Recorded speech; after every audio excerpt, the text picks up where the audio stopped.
دیکھیں الیکشن جب آئے گا 22 مہینوں بعد یا 20 مہینوں بعد ایک نئی الائنمنٹ ہوگی. پیپلز پارٹی کیا کرے گی اور نون کے اندر دیکھیں امریکی ناظم الامور کو بھی پتا کہ نون اور شیعہ دو مسلم لیگیں ہیں. جو میں کہتا تھا وہ امریکی ناظم الامور کو بھی پتا ہے کہ نون اور شین دو لیگیں ہیں. سو ایک ہی محلے اور ایک ہی علاقے میں دونوں لیگوں سے علیحدہ علیحدہ ملی ہیں. الیکشن سے پہلے تیسری وجود میں آ جائے گی. دیکھیں شہباز شریف صاحب کی اگر ملاقاتیں ہو رہی ہیں تو اچھی بات ہے. ملاقاتوں کے بعد باتیں بھی نکلنی چاہیے. سو ملاقاتیں ہوتی رہتی ہیں لیکن الٹیمیٹلی اس ملک کو الیکشن کی طرف جانا ہے اور الیکشن کے پہلے اگر کوئی یہ دنگا فساد کریں گے تو اپنے لیے برا کریں گے.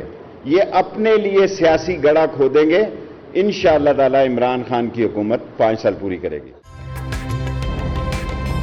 تازہ ترین ویڈیوز کے لیے ہمارا YouTube چینل سبسکرائب کر کے بیل آئیکن پریس کریے تاکہ آپ کو ملے ہر اپڈیٹ سب سے پہلے.